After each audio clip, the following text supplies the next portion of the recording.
Hey guys, I'm Jonathan Banks, former IBO Cruiserweight Champion of the World, and I'm on the Ringside Boxing Show.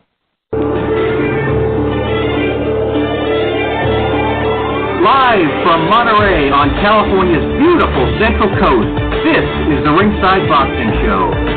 I'm Dennis Taylor welcoming you to join me and my expert analysts, Travis Hartman, Rizwan Zahid, and John J. Responsi today and every week for the hottest, sweatiest show on the West Coast. And now, from Studio 1A, it's the Ringside Boxing Show. Welcome to the Ringside Boxing Show on the Grueling Truth Sports Network, which comes after one of the more depressing weeks I can remember in the boxing world in quite a while. For starters, our friend Don Chargin, one of the most iconic figures in the history of the sport, especially West Coast boxing. He died on Friday after a long battle with cancer. He was 90 years old and still active as a promoter and a matchmaker almost until his very last breath. He was nicknamed Don War-a-Week Chargin for his spectacular fights that he put on in Sacramento and also at the Olympic Auditorium in L.A. He testified against the mob at a time when gangsters Frankie Carbo and Blinky Palermo controlled boxing. I think that took some big brass cojones. There's a whole lot more, obviously, and the good news is that Don Chargin was a guest on this show quite a few times. The first of which I think was January of 2011. I'm going to play that interview for you during the second half of today's show. I haven't heard it myself in 8 years. I can't remember what we talked about, so this is going to be a special treat for me, too. I'm going to be hearing it.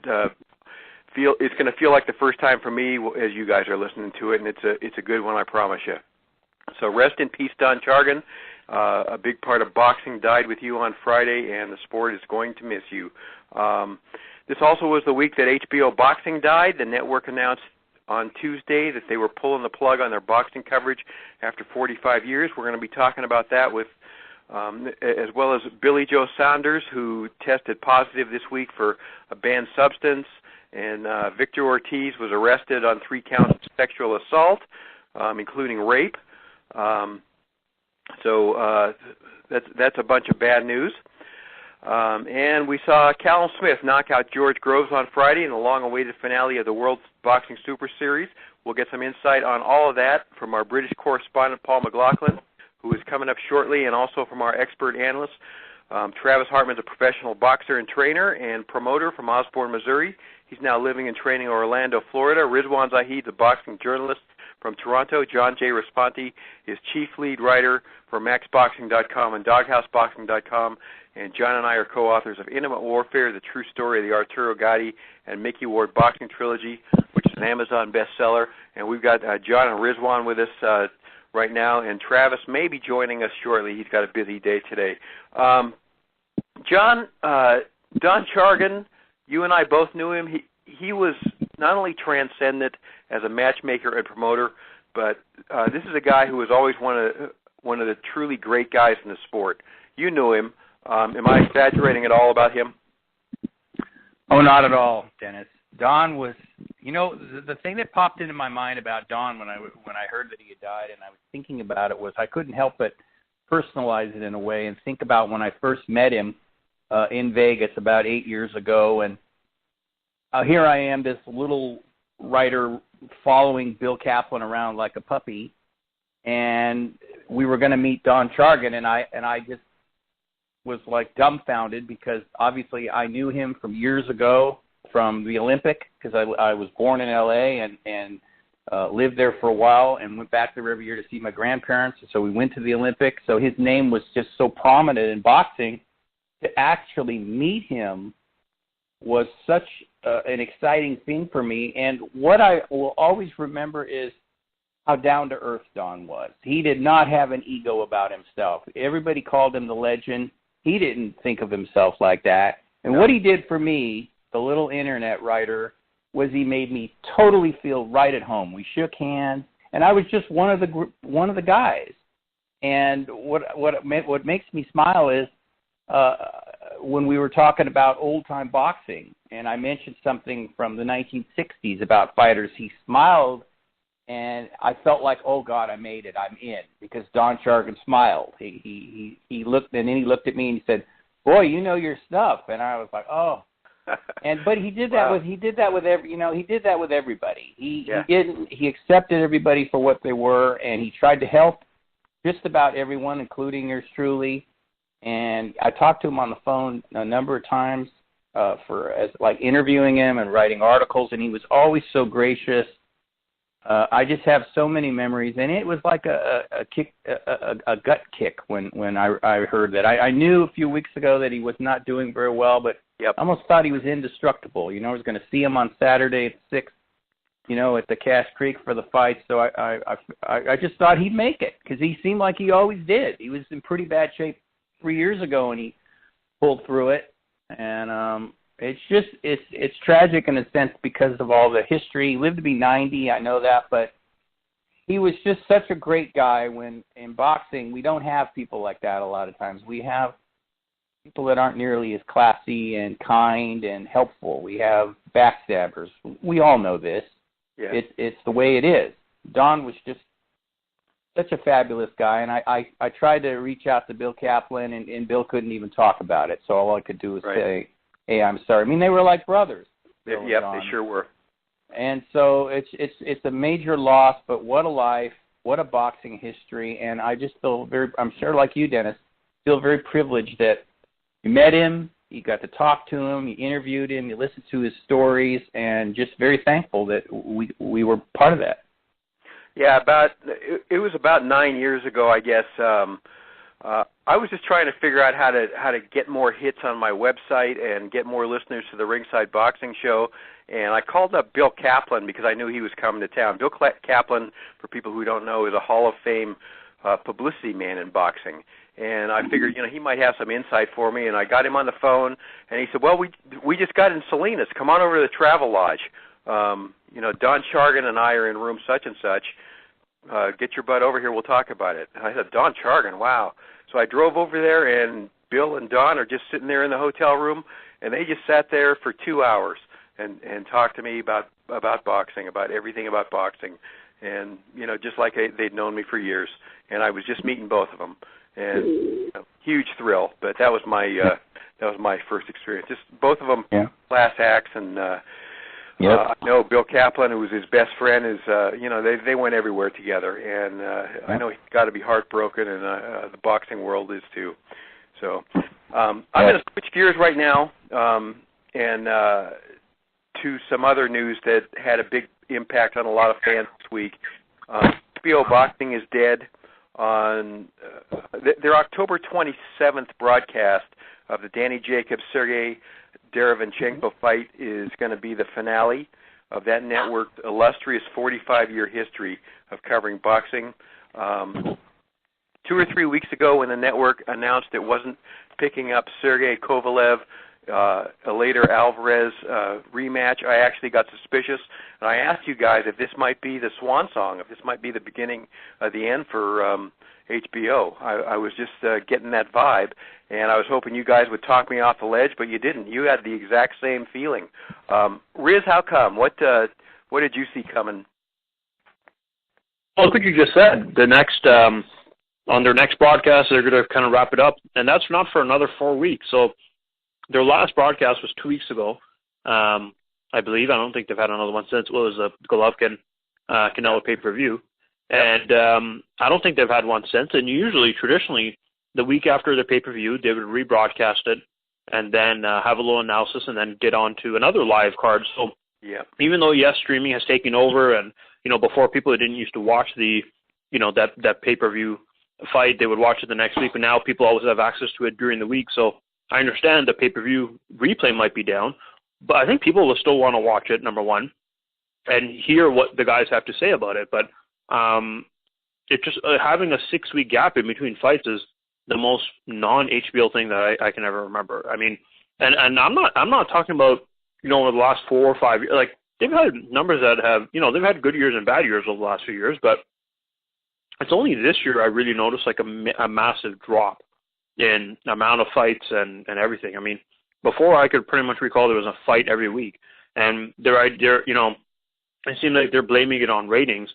you can't blame it on ratings when the quality of the product you're putting out is crap compared to what it was 6 months ago or a year ago, right? The fact that you had, they're saying, Superfly 3 didn't do well. Did you see the guys who were on that card compared to the guys they had before? I mean, it's not the same, right? You didn't have Inoue on, and you didn't have Chocolatito Gonzalez on. Okay, when you don't do that, obviously numbers are going to drop. They've just done a horrible job of keeping talent, number one. Number two, the talent that they did kind of put on, they pushed always the wrong guys almost. You let Lomachenko walk away, it didn't make a lot of sense. You let, it took you, there's so many, you pushed guys like Tevin Farmer, like that should never, and like that fight should never have been an HBO headliner, like ever in a million years. It's just so unlike them. So I think that was a lot of it. The writing was on the wall. We just saw like less and less fights, and less fights equals less and less ratings, especially with that quality. John, this must be enormously frustrating to Jim Lampley and Max Kellerman and Roy Jones Jr. and Harold Letterman.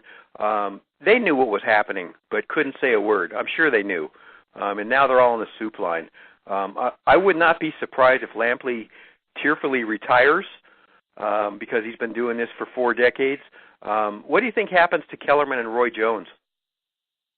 Well, I think Kellerman's going to be okay because he's on ESPN. I know that. He does a debate show with Stephen A. Smith, which is kind of ridiculous sometimes, but still, he does that. But the hard part for him, I'm sure, is he's a boxing guy. We know that. Love him or hate him. He loves boxing. We're talking about a guy who was doing his own show out of his house when he was like 12. I mean, he's loved boxing like all of us, all his life. So he's got to feel like a part of him's been amputated, that he's not going to be doing boxing anymore. I kind of think he will, though. I think that he will get hired again to do boxing. I think you're right about Lampley, and our old friend Michael Rosenthal wrote a really good article about it, saying that the saddest part about this is when the voices of these guys that we're so used to, like Lampley, like Howard Cosell, whatever, are quieted. They go quiet. It's like we've turned the volume off because they're done. You've got so many memories of his calls, big fights. His call of the Gotti Ward fight, Dennis. You watch them. He did a fantastic job, Jim Lampley. And his voice, you can just hear it in your brain. And that's got to be so hard. Letterman, Harold Letterman is like 78 years old. So he probably, you're right, Lampley and Letterman will probably retire. Roy Jones, a lot of people didn't like him as an analyst. I did because I thought that he brought some insight. I love it when a guy can bring insight from being in the ring into his broadcast. So I don't know where he goes, though, because his reviews are so mixed by boxing people. He's not universally acclaimed. Andre Ward is already hooked up with ESPN, and he's very good. He's very articulate, very good.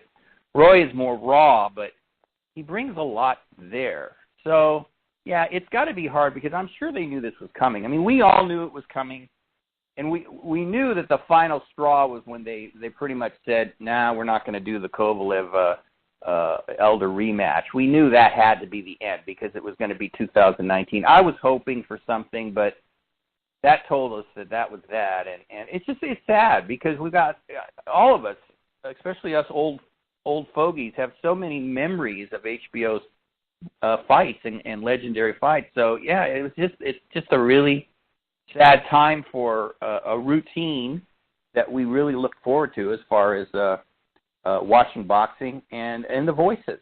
Right, we're not going to hear them at least for a while, and that is very sad.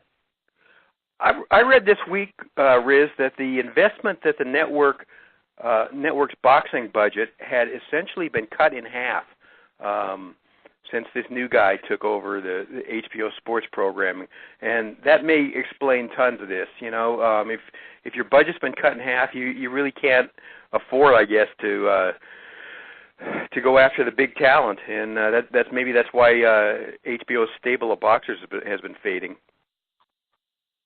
Yeah, absolutely. I mean, fighters want to fight. Promoters want to try to get dates, and if HBO is saying they only have the budget to, give you one fight a year. Well, what's going to happen? Obviously, no one's going to stay there.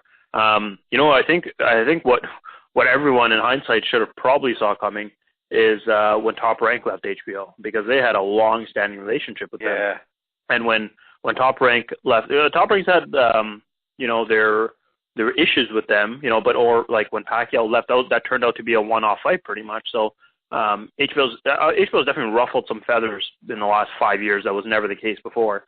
But when Top Rank left, I mean, we talked about Bob Arum. Bob Arum is, a lot of people think he's a weasel, but there's no doubt that he's probably one of the most intelligent people in boxing history, because he's always found ways to succeed.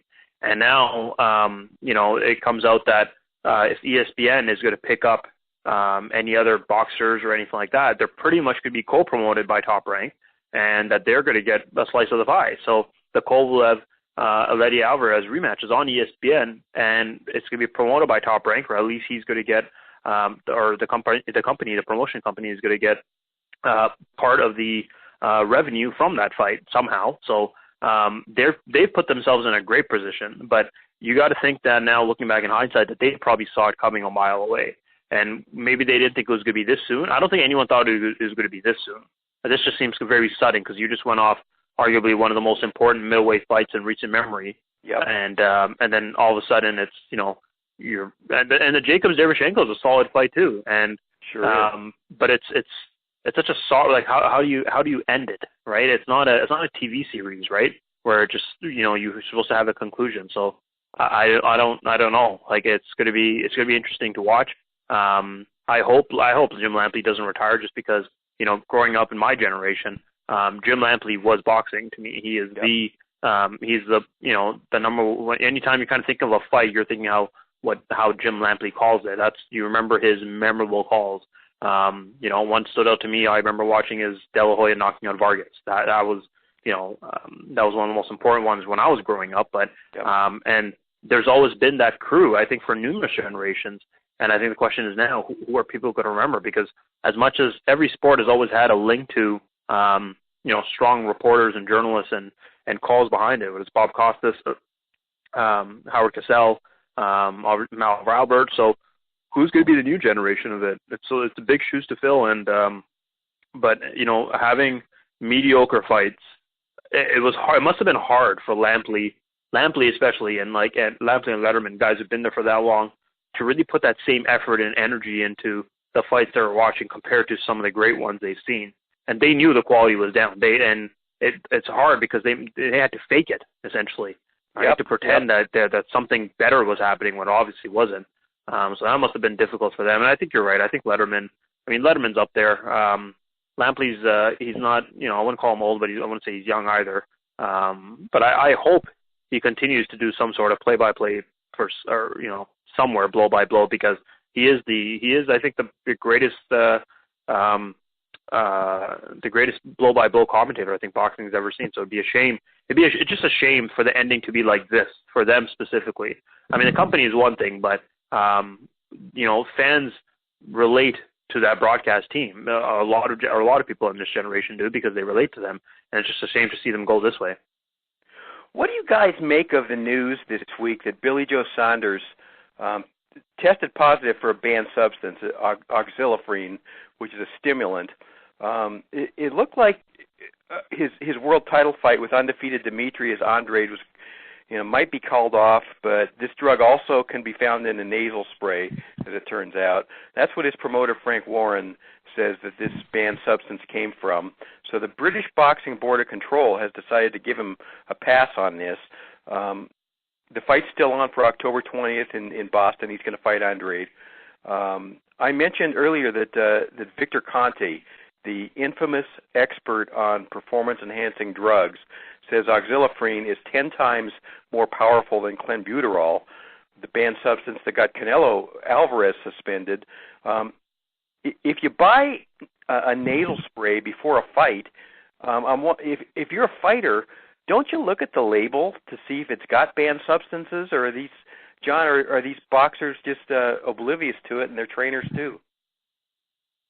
Well, if you think about Canelo with what he said about eating tainted meat, bad meat in Mexico, and that was the excuse. You think a lot of us were saying, well, wait a minute, that's a problem there. Why would you risk that?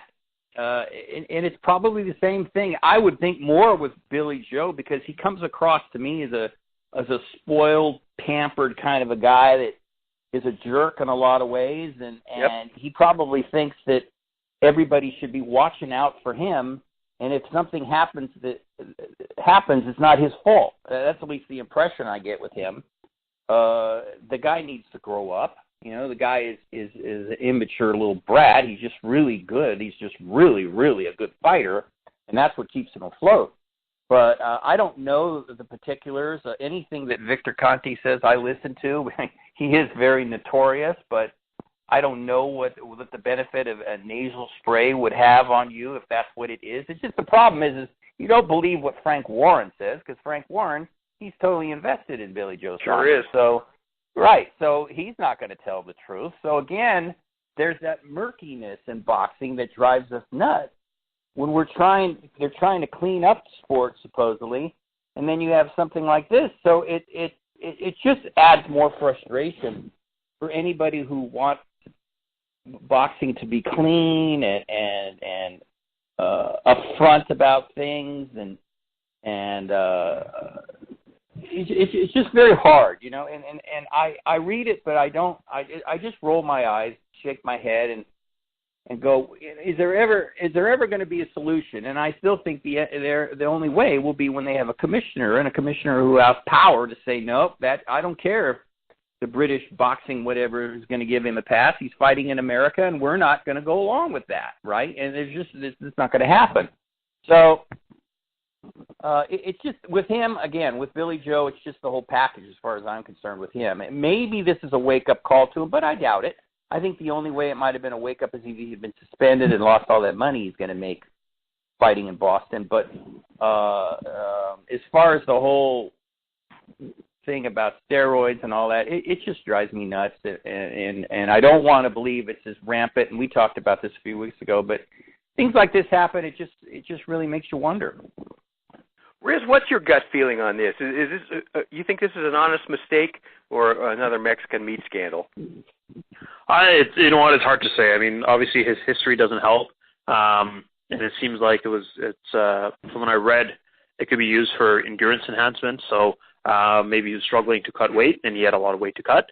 There's been times where Billy Joe Saunders has come in great shape. Obviously, the fight against David Lemieux, and he said it himself that in other fights he has not come in great shape, and he just kind of struggled to make weight, and he just kind of went through the motions. So I'm wondering what was the case over here. I don't think he would have done that though against Demetrius Andrade.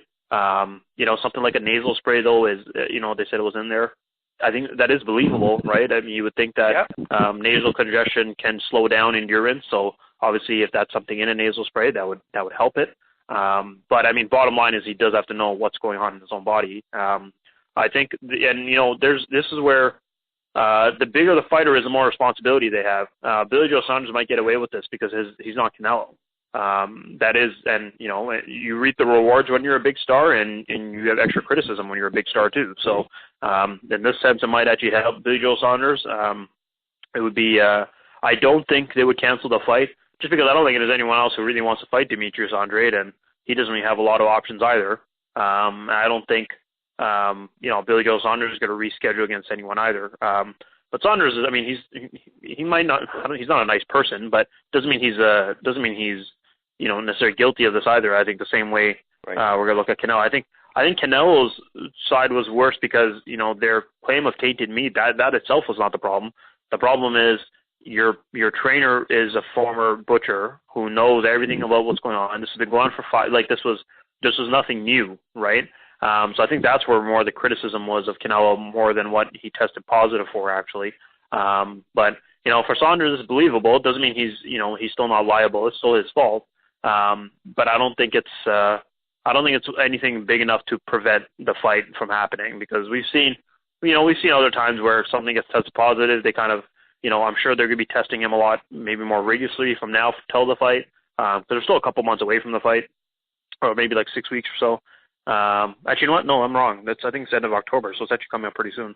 But I think there's I don't think, based on the timeline and based on what he tested positive for, I just can't see them rescheduling it. But he'll take the criticism. But Billy Joe Saunders, he always finds himself in trouble anyways to get criticized. So I don't think this is going to add too much pressure to him. But obviously, if this is a bigger fight, if this is against something like Canelo, I doubt the fight would go on. But you got to think that he runs himself into trouble a lot, and just stuff that's just stupid, right? Like not even criminal stuff, just very idiotic nonsense. And that's. But despite all that, he's a good fighter and he can box. And when his skills, when he's mentally there, he could be the best middleweight in the world. But unfortunately, if his discipline's not there, he's never going to receive that opportunity. And you know what? I don't think I even want to talk about Victor Ortiz today. He arrested Wednesday on 3 counts of sexual assault, including rape. He's only 30 years old. Riz, I think you said he just had a son, but that's just a sad deal, and I hope he's not guilty of it. But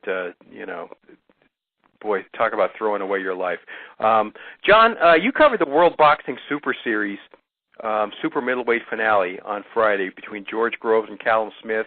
It was a WBA title fight from Jeddah, Saudi Arabia, of all places. George Groves got knocked out. Was that surprising to you? Yeah, I thought that if he didn't get caught, which he did, he would edge Callum Smith, and the fight was up for the grabs. I think I had it even going to the 7th round. I looked over at another site, and they had it even. So it was really a good competitive fight. And as a boxing nerd, I mean, Travis would have enjoyed it because you had George Groves, who's about 6 feet, you had Callum Smith, who's about 6'3", and Groves trying to adjust to the height difference. And he was having a problem because he was giving up the height and the reach, and Callum Smith was able to hit him with jabs that I don't think Groves has ever been hit with. And I thought that Groves, with all his experience, would have just enough to get by, but Callum Smith showed a lot. He was very cool in there. He's 17 knockouts, so he's got some power. Now, of course, you always have to qualify that with George Groves' chin. It's not the best in the world, but it was a good fight. It wasn't a thrilling fight, but it was a measured fight. It was a tactical fight, and then the ending was sudden. And that's boxing. And you knew when Groves got hit by that left hook, and he staggered against the ropes. And then he got hit with a wicked body shot that he couldn't recover from. You knew it was done, but I love those tournaments, going back to the first one that we all talked about, the Super 6, Andre Ward and Carl Froch, Kessler and all that. I like these tournaments. I think they're fun. I think they're good for the sport. You try to get the best people in against the best. We got another one coming up here in a few weeks. So it was a good finale. Where George Groves goes from here, I mean, the first thought that popped into my head is, man, if I'm him, I'm thinking I've been knocked out 3 times now in my career. I don't know if I want to get knocked out again, because I don't even know how he recovers from this if he ever fights anybody elite again, because he said he was totally devastated when he got knocked out by Carl Froch. So here we go again. It could be retirement time, but he won't retire, not at 30 years old, no way. But overall, though, it was a good fight. It was fun to watch. It was interesting, and it was in Saudi Arabia, which was different, but well put together, and production values were very professional. So it was good. It was a very enjoyable fight and a lot of fun to watch. Riz, Callum Smith said he'd have to be recognized as the number 1 super middleweight in the world if he beat Groves. And when I saw that, I thought, I kind of rolled my eyes. But when you look at it, the division is not really exceptional. We're talking about Gilberto Ramirez, Jose Uzcategui, Rocky Fielding, James DeGale, David Benavidez. There's nobody there who's really stepped up to become a huge star yet. Is Callum Smith justified, do you think, in claiming the number 1 spot after this? Oh, I think definitely. That was the whole point of the Super 6 tournament. Obviously, it wasn't the same level of fighters that they've had before, but he's got a point. He's arguably beaten already better opponents than everyone else has pretty much in that division. The division's kind of in a transition phase. Obviously, there was, the previous Super 6 that had the Wars and Kesslers and, before that, Calzaghe, obviously. So this is kind of the beginning for Callum Smith. I think the biggest, challenge for him is Strategy, by far. A hard-hitting power puncher who's durable. But, Benavidez is still young. He hasn't really, his best friend is Ronald Gurville, but he's still young. Gilberto Ramirez hasn't fought anyone of note, and he's going to be that guy who's going to be, he's one of those very heavily protected top-ranked fighters who's, going to be greatly successful because he's a top-ranked fighter, but I doubt we're going to see him against a live opponent anytime soon. He's never really fought anyone seems like he's never really fought anyone with a pulse. So I think Callum Smith has a good point, and he's already, he's already beaten the top, arguably one of the top guys. George Groves beat Eubank, which a lot of people didn't think he was going to be able to do. Groves, a veteran, has been around for quite a while, but I was shocked at how wide the odds were in favor of George Groves, because as much as I like George Groves, he's a guy who's deceptively athletic, but he's always been the guy who fails in big fights. He's always been the guy who fades down the line in big fights, who is able to get caught and hurt. In every single one of his fights, he's shown flashes of potential of dominance and greatness. He did that in both Froch fights before he got stopped. He did that in the Badou Jack fight, and I'm pretty sure he lost a close decision there. Yes. He's had the Eubank fight was good for him, but Eubank, you also kind of just saw Eubank's just not very good. Eubank was completely overrated. Never really beat anyone great. Obviously, he's a good power puncher, but like we went over this, what kind of idiot doesn't have a trainer, right? You're not Oleksandr Usyk, who's a two-time gold medalist, right? No one can train Oleksandr Usyk. He doesn't need a trainer. But a guy like Chris Eubank, yeah, you need a trainer, right? And so I don't think that fight really said how it didn't really say much about George Groves, but it said more about Eubank. But it showed, Groves, is a veteran at this stage now. But for Callum Smith to stop him the way he did, I think he looked really good. Groves definitely had his moments yesterday. And Groves always had power. But Callum Smith he's a tall, lanky, super middleweight. And I think he's just kind of coming into his own. But I think physically he's right in his prime. Obviously, there's a lot of pressure that comes with the Super 6 for obvious reasons. You're fighting unpredictable opponents. You have no control over that. Fighting in sometimes foreign territory. And I think that's already, all those intangibles are already much better than any other super middleweight currently in the world and what they face. Gilberto Ramirez has never faced any adversity. I don't think Benavidez has either. So already Callum Smith is miles ahead of those guys. I think Strategy has. I think he's knocked out Durrell. The first fight he got he got punched in the corner by his uncle and nothing happened. And his only loss was at middleweight against, I'm forgetting the Russian fighter's name now. He's the one who I can't remember now. He's the one who Matt Korobov, I believe his name is. He got stopped by Andy Lee, so I think that was his only loss. And you could tell that he was just kind of killing himself to make that weight, because he got knocked down twice there. And yeah, at super middleweight he looks like a completely different animal. So I think that would be, I think that'd be the best fight in the super middleweight division. And for Callum Smith, maybe a middleweight fighter wants to eventually move up. Maybe Joe Saunders eventually moves up, and we see a unification fight. Maybe that happens if Saunders can't get a Canelo or a Golovkin.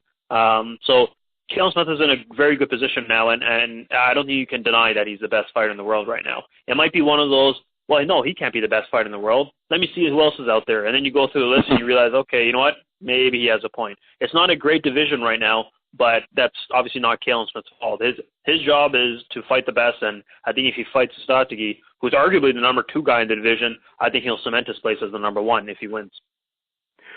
I can't believe you were able to reach back into your memory banks for the name of that Russian fighter. It wasn't that long ago. It's only a few years ago. Yeah, but that was a tough youth. one. I'm Dennis, impressed. Youth. He's young, Dennis. He's young. I don't know about that. I say the same thing about kids. Okay, one more direction. You just mentioned Usyk today, and I don't think we've talked about the upcoming fight with Tony Bellew, which it looks like it's going to happen November 10th. Bellew is coming off 2 wins off David Haye at heavyweight. Usyk's coming up from cruiserweight, which is where Bellew originally made his bones. John, what do you expect when these two get together? Who's going to win this one? It's a fascinating one, Dennis, because Usyk's got so much skill and talent, and I'm going to be repetitive here because he's so well-rounded in a lot of ways. And you the first thought that pops in your mind is, well, he's just too good for Bellew, and technically he is. Then you got Bellew, who you talk about a guy who's got the most out of his ability and has done better later in his career than earlier. Remember, he got stopped by Adonis Stevenson a number of years ago when he was light heavyweight. And then he was a big-time underdog when he fought David Haye. It was almost considered a joke that he would get blasted out in 2 or 3 rounds, and instead he beat Haye, and then he did it again. So the thought is that you better not underestimate Tony Bellew, because he comes to win, and he's always in shape, and he gets everything he can out of his ability. I just think, though, that Usyk is just, again, though, you go back to that skill level, and I think he's got too much skill. He showed against Gassiev that he can do so much. He hits hard, he moves, his boxing ability is really elite.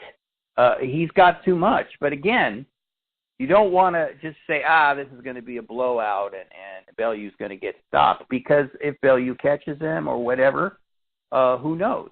So that's another one that is going to be an intriguing one. But obviously right now I have to give the edge to Usyk. But again, as I said, don't underestimate Tony Bellew. He fights for a lot more than just money, like some people. I mean, most of them always fight for money and pride, or pride and money. But he carries Liverpool on his back, and he's a very passionate guy, and he gets really, really motivated for his fights, and he lays it all on the line. So it's going to be fun in November. Riz, you know what bugs me about Bellew is that, man, he keeps talking about this is going to be my last fight. He just doesn't seem, in his own mind, as motivated as most fighters in his position. Usyk's a stud. Man, Gassiev was a stud, and Usyk made him look like an amateur almost. Usyk's so good. So what do you expect Usyk and Bellew, first of all? And then Usyk wants to go up and fight Joshua, apparently. What are his chances there? It's difficult to say. I mean, you know what? I'll say this about Bellew. He's not a guy who's losing, though. So when he's talking about retirement, I'm kind of fine with it, because he kind of keeps getting a unique opportunity. He had a unique rematch with David Haye. He's like, look, I beat the guy the first time. I know I can beat him even better, and I'm going to get tons of money for doing so. It's kind of stupid not to. Here he said his wife is going to divorce him if he doesn't retire after this. Mm-hmm. So I think this is it for him. But again, it's a unique opportunity. He's a very, very likable guy. I don't know anyone who doesn't like Tony Bellew. He's a fun fighter. He comes to fight, and honestly, he's gotten better as he got older. It's crazy to think that he was fighting at light heavyweight not too long ago, so that's about 50 pounds south of where he is right now. And again, we talked about this when Adonis Stevenson knocked him out. Man, Adonis Stevenson has some freakish power if he's able to kind of put a guy who's a current heavyweight essentially out. I think Usyk should win this quite comfortably. And it's just fine, because I don't mind a fight for Usyk to kind of be showed to a broader audience. Like, it's a fun action fighter who's going to be there to fight, not just to be not running away from him. And I guess Joshua, I mean, we've seen with Joshua and Povetkin, and we've seen Joshua and other fighters that he's there to be, you can definitely hit him. You can definitely move. There's a lot of things you can do against him. But if he lands a shot, how are you going to react? And, Povetkin has always had a pretty sturdy chin. He didn't react very well. So Usyk, though, has shown discipline against a guy like Gassiev, where he can, be disciplined for an entire 12 rounds. And I think it's going to take a performance like that against Joshua, because Usyk does cut to make weight. I mean, I think he probably walked around 220, but, Joshua's still another 20, 30 pounds north of that. And he's taller. He's, he has all those other intangibles. But from a straight boxing skill, I think Usyk can beat anyone and everyone. But when it comes to heavyweights, we're not just talking about that. We're talking about other, we're talking about power, and we're talking about size, and it just takes more work. It's going to take more work for Usyk to be able to outbox his opponent. And he's got to have to move more. He's got to have to, when before he was moving an inch, now he's going to have to move 2 inches, and all those things can be a little hard conditioning wise. But I've heard numerous times everyone has said that no one works harder in the gym than Usyk. He is, and I've seen his training facility. He trains at in Olympic ground. So he's always coming in absolute perfect shape, and he takes his work very seriously. He's changed, some of the, when he was on HBO twice, he's actually changed some of the trainers and stuff that were associated with him. Like he's constantly, he's a guy where even if he wins every single second of every round, he's still thinking, okay, what did I do wrong? What can I do better? And that's a level of greatness you kind of need to be in this sport, to be one of the best. And I think, it's funny because Joshua and Wilder keep talking about each other and circling each other. Usyk can completely destroy this whole heavyweight picture. He has that ability. If he beats Joshua, it wouldn't be shocking me if he beats Wilder too. And all of a sudden, we're going to be like, oh, we were talking about, who's the next best heavyweight? Is it American or is it British? And here we are not too many years later removed from a Ukrainian as a heavyweight champion, and here's another Ukrainian heavyweight champion. So, there's a lot of guys who've moved up from cruiserweight to heavyweight. Juan Carlos Gomez was one. He was a long-time dominant cruiserweight. Obviously, Evander Holyfield. Yep. I think Usyk could be the best to do that since Holyfield. And even though it's kind of weird, we're in the sense of where there's a lot of harder fighters that at Holyfield's stage, guys are bigger in this era.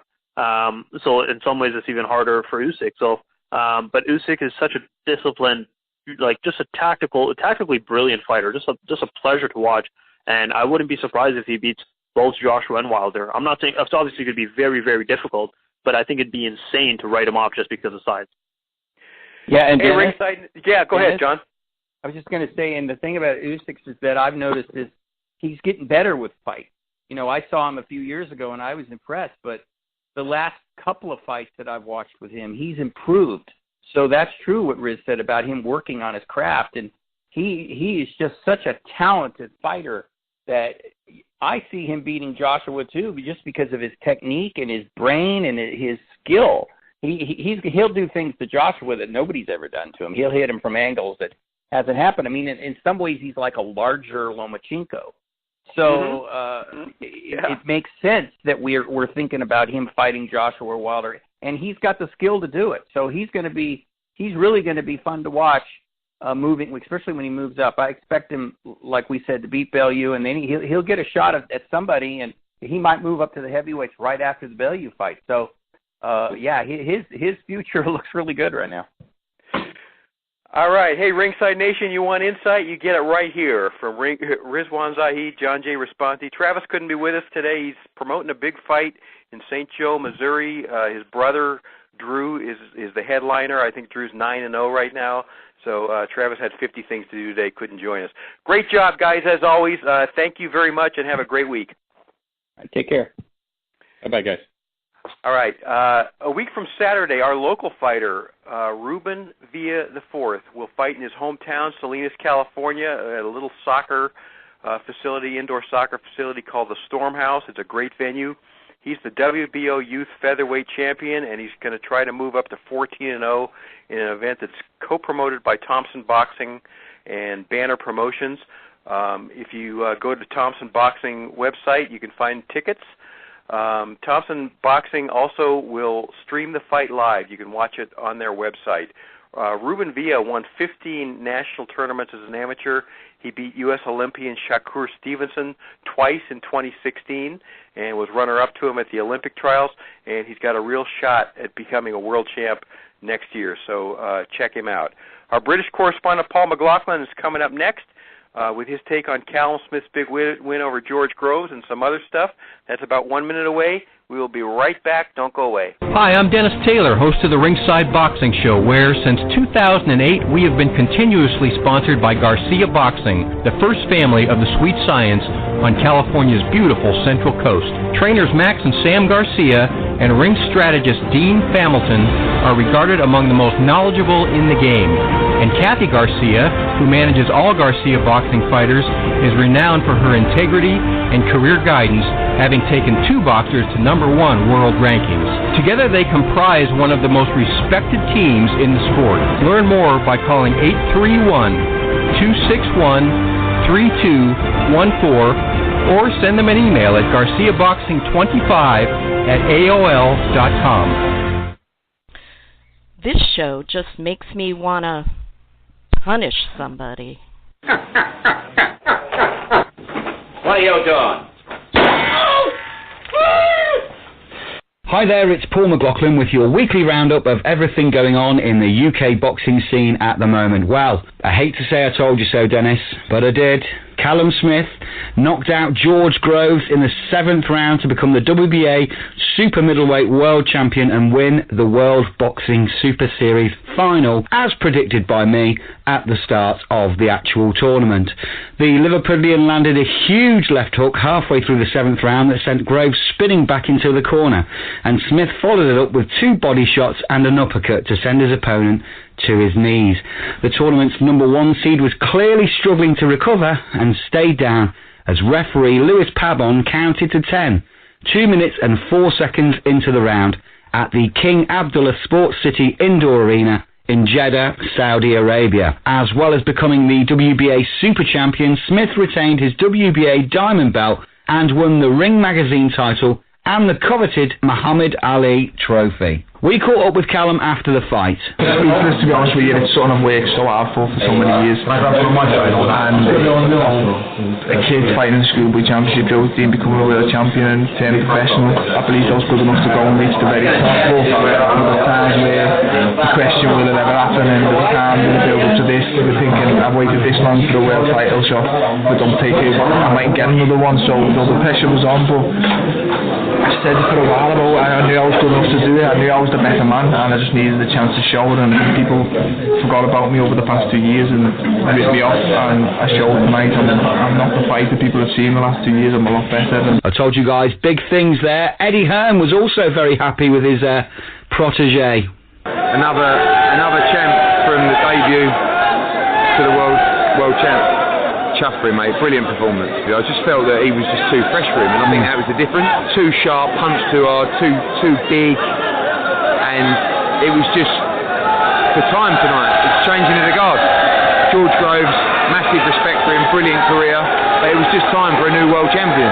And now the number 1 in the super middleweight division, as far as I'm concerned. WBA champion, Ring Magazine champion. Massive nights ahead for Callum Smith. Liverpool, Anfield, open up your gates, son. I see you've got your licence, we're coming, baby.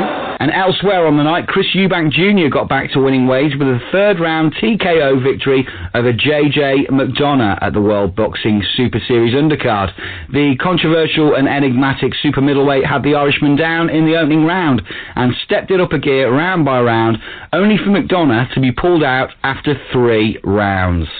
It appeared to be a right shoulder injury that brought the fight to a surprise halt. Eubank wasn't happy with the way the fight ended, however, but was happy to get rid of some ring rust. Caught him in the temple, his equilibrium just shattered, he fell over, and usually I would have gone into beast mode when I get a fighter in that position, but I've been out of the ring for 6-7 months. I need to shake off some of this ring rust, so I let him recuperate, and I wanted to showcase a little bit of boxing, get my jab going. I see a lot of people saying I don't know how to jab, so I thought, let me show these guys a thing or two, Elsewhere on the card, there were wins for Mikhail Lawal, and Darren Surtees produced one of the best finishes of the night, blasting out Kane Baker, a former opponent of Conor Benn, in 2 rounds. Right, guys, if you need any more predictions, I'm your man. In the meantime, that's it from me, guys. Gloves up and protect yourselves at all times. Back to the studio. You did tell us so, Paul McLaughlin, and that's why you're part of the Ringside Boxing Show every week, all the way from England. And by the way, your boxing world over there is just as strange as ours, with Tyson Fury and Billy Joe Saunders and Ricky Hatton, and the list kind of goes on and on over there. But man, what fascinating stuff. Paul McLaughlin on the Ringside Boxing Show. He's with us every week.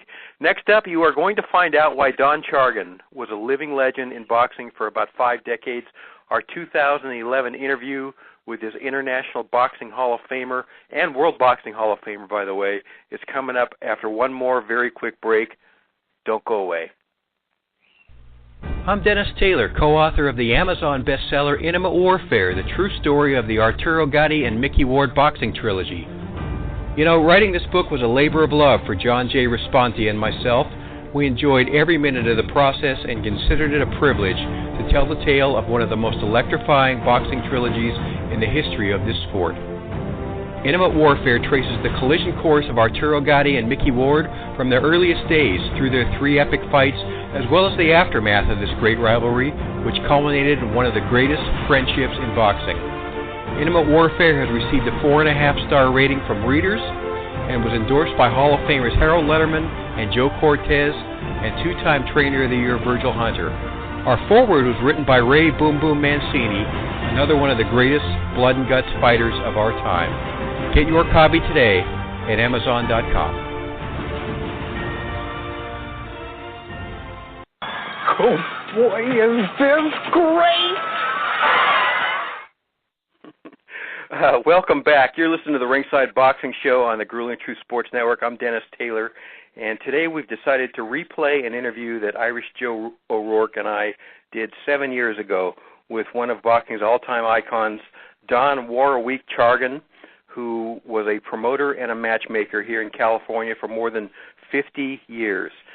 We did several interviews with this amazing man over the years, and the one you're going to hear is from January 2011. I haven't heard it since then, so I'm going to listen right along with you guys.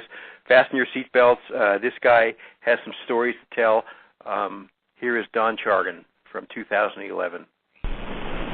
And Irish Joe, Don Chargin is a San Jose native who started as an amateur boxer but was just 23 years old when he promoted his first show.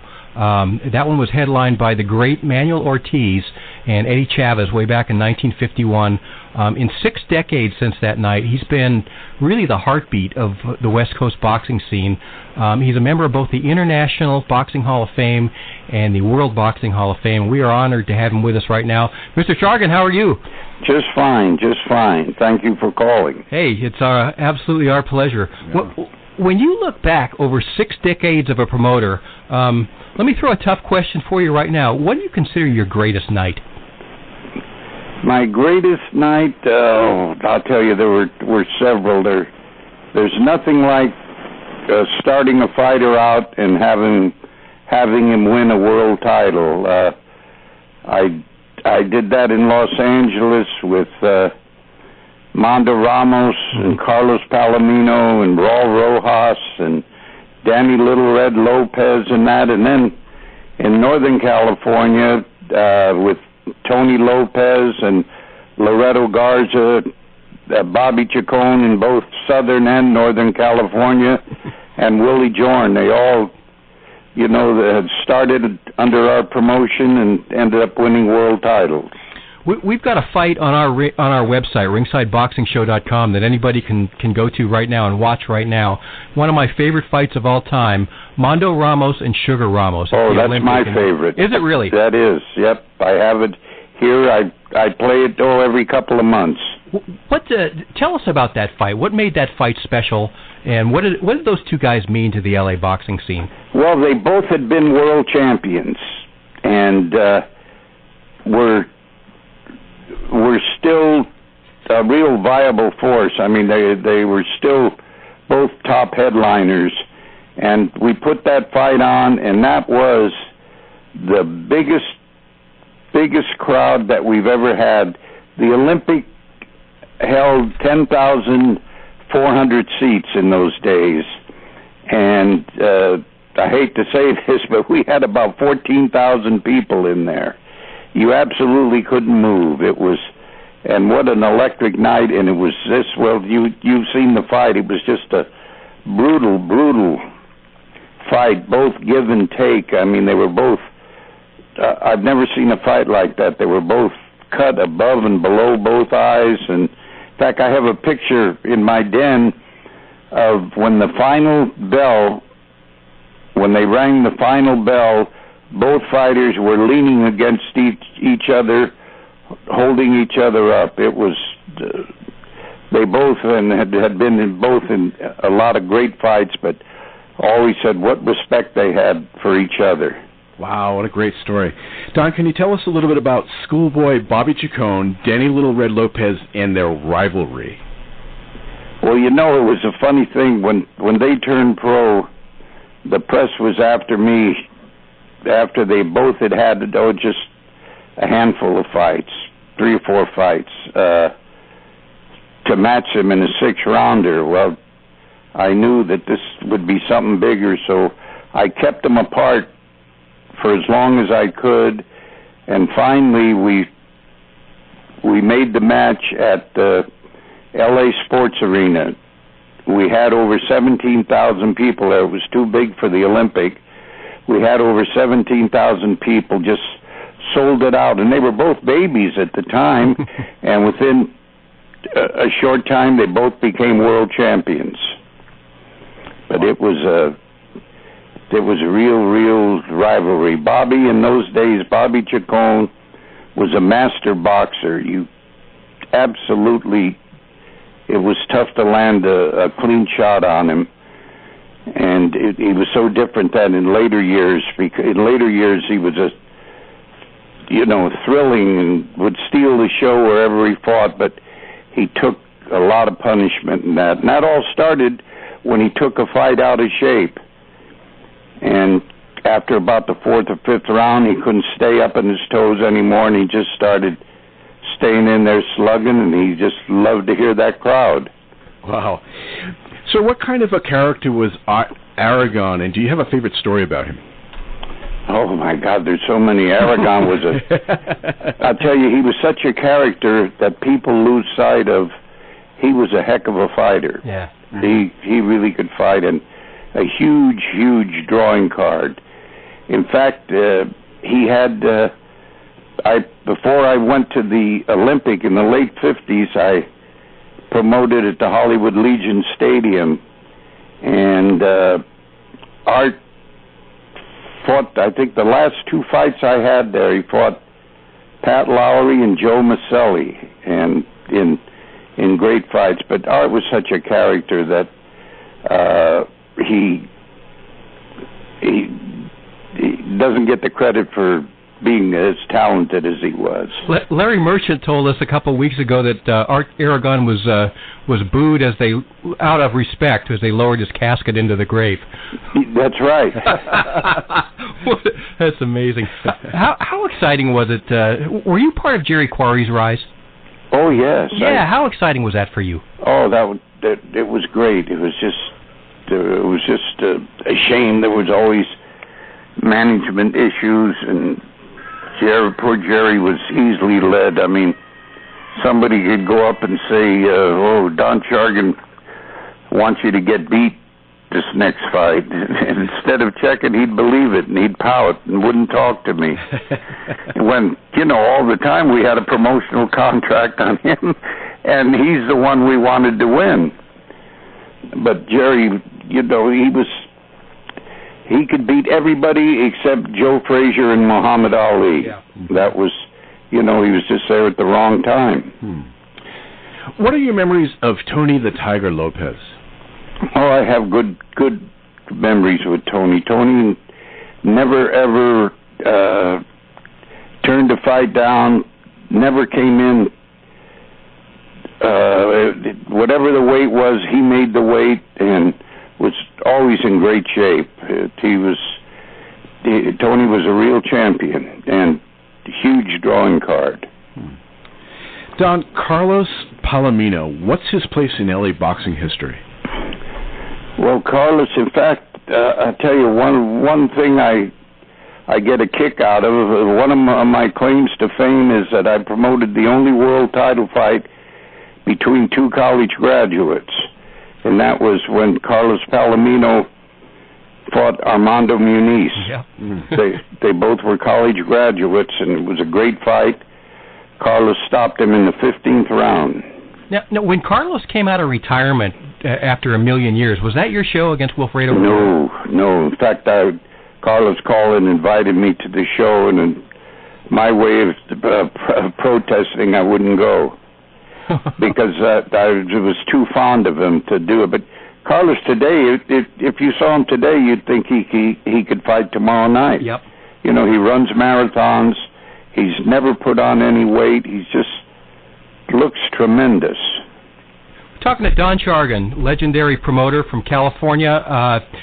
How explosive were the gym wars in those days with guys like Chacon and Lopez and Mando Ramos and Willie Jorian and Palomino on the scene? Well, they were tough, but like Palomino and Mando Ramos, and that they had an excellent manager and trainer that would always keep things under control. That was Jackie McCoy. He had 5 world champions that he started from scratch, and he was the best. And he was, and you know, your old timers, you hear these things, but like the great Willie Ketchum, who had many world champions in that, he would, if the workouts got too tough, he'd stop them. They didn't do it, but there were a lot, like, you know, you heard of Philadelphia. I mean, every day in the Philly gyms there were wars. I mean, they were better than the fights. You know, a lot of other guys fought in L.A., and I think most of them or all of them fought on your show. Guys like Ruben Oliveras and Bazooka Limon and Jose Napoles and Carlos Zarate, Zamora, Lupe Pintor, Pepino Cuevas. That kind of talent must have really kept the turnstiles spinning for a Oh, moment, yeah. right? Well, you know, for 20 years I was at the Olympic, and for 20 years we had a weekly show, but it was on local television. But what we would do then, I can't take credit for that. That was Mrs. Eileen Eaton, who owned the Olympic, and she was so far ahead of her time. She made television work for her. We had our local TV show, had tremendous ratings, but what she would do, she would give them on television a full card of boxing, but then she would take, like when Mando Ramos became hot, or Danny Lopez or Bobby Chacon, they would fight a main event, but off television. You had to be there to see it. So the people at home, I mean, they would just whet their appetite. They would see all this, but meanwhile the announcers would be saying, and tonight after the TV is over, we'll have Danny Lopez and so, and that's the way they worked it, and it was very successful. Did some Hollywood celebrities become regulars at your shows over the years? They did. Mrs. Eaton, again, she had excuse me, a thing worked out with the studios where they would come down, and it was the biggest stars around in those days, from the Jack Lemmons to Burt Reynolds when he was #1 at the box office, and she would plug their movie, and they would get on and talk about the fights on television. So it was just a great thing. But we used to, like in those days, the entire cast from the Mary Tyler Moore show, after they would shoot, they would come directly to the Olympic. I mean, the whole cast, 15 or 20 of them. The same with the Ed Asner show, and several did. Clint Eastwood was a regular, but they all came to the Olympic. Was California a bit insulated from the mob's influence on boxing during the 50s and the early 60s? Well, no. Well, actually, when they tried to get in at that time, that's when they all ended up in jail. The trial was in Los Angeles. Did you ever get a call from Frankie Carbo asking for free tickets? No, but I had to testify against him. That wasn't fun. Oh, I bet. Boy. Yeah, that must have been a scary experience, really. Yeah, no, it was. Let's talk a little bit about your wife, Lorraine, who passed away in April. She was shoulder to shoulder with you for 49 years. Absolutely. A lot of people think she, too, should be in the Hall of Fame. Tell us a little bit about her. She really should, because I never made a decision or never attended a fight or anything without her. She did all the nuts and bolts. I'm finding out now when I'm putting on those shows, I really appreciate just how much she would do. Don, speaking of promotion, how many world title bouts have you promoted? Oh my gosh, I really don't. I've never counted them. It's an awful lot. It's got to be over 100. Listen, while you're talking on that, I want to be sure to mention you got a terrific prospect in your area in Eloy Perez. Darn right. Yeah. And we're using him on the 18th at the Longshoremen's Hall in San Francisco, and I watched a film of him. I'm very, very impressed, and the Garcias have done an excellent job with him, and I plan to get together with Kathy and her husband before the fight on the 18th, and Eloy, there's no telling how far he's going to go, but I'd really like to bring our television show and do a show featuring, and I mean really featuring Eloy in your area down there. Man, that would be really outstanding. We have to find the right venue for you. Yeah, well, I want one where we can get some people there, because when this kid fights a good opponent and it's down there, there's no telling what he will draw.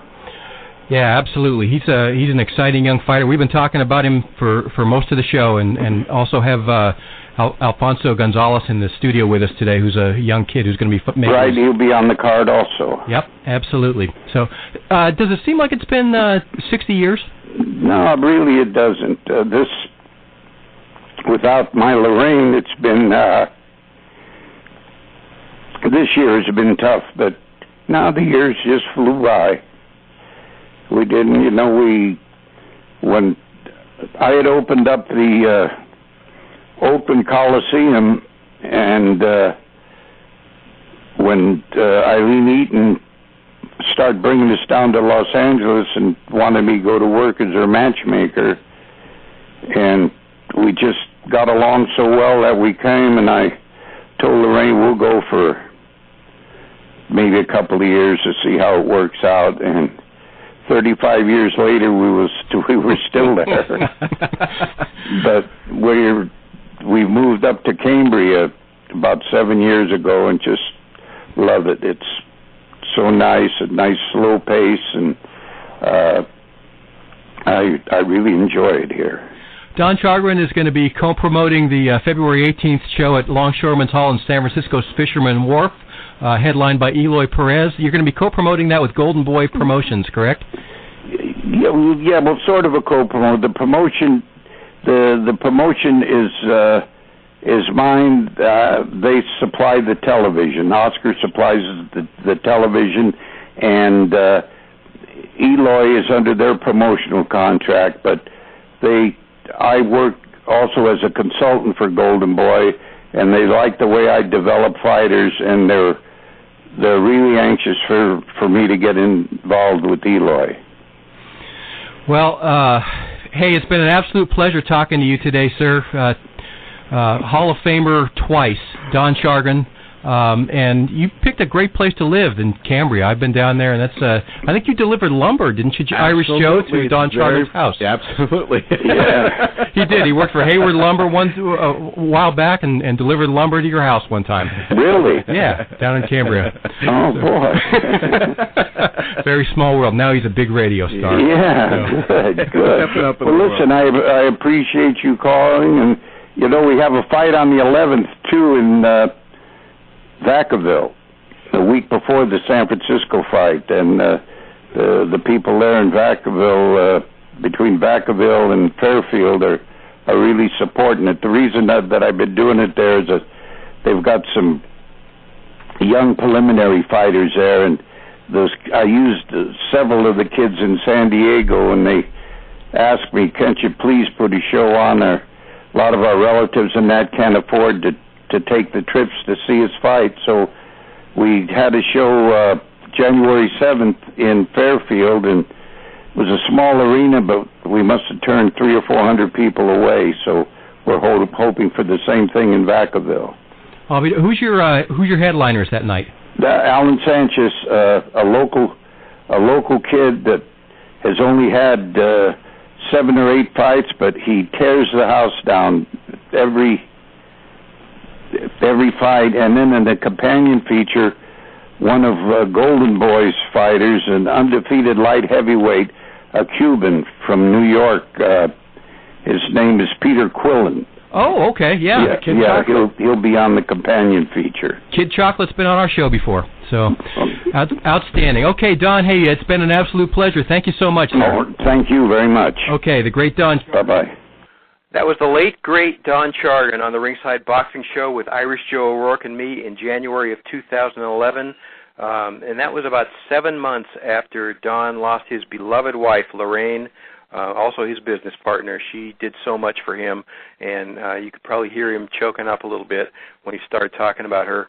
Don himself died of cancer on Friday, and the boxing world will miss him greatly. He was part of it for 60 years, more than 60 years. He was still an active promoter and matchmaker up to his last breath.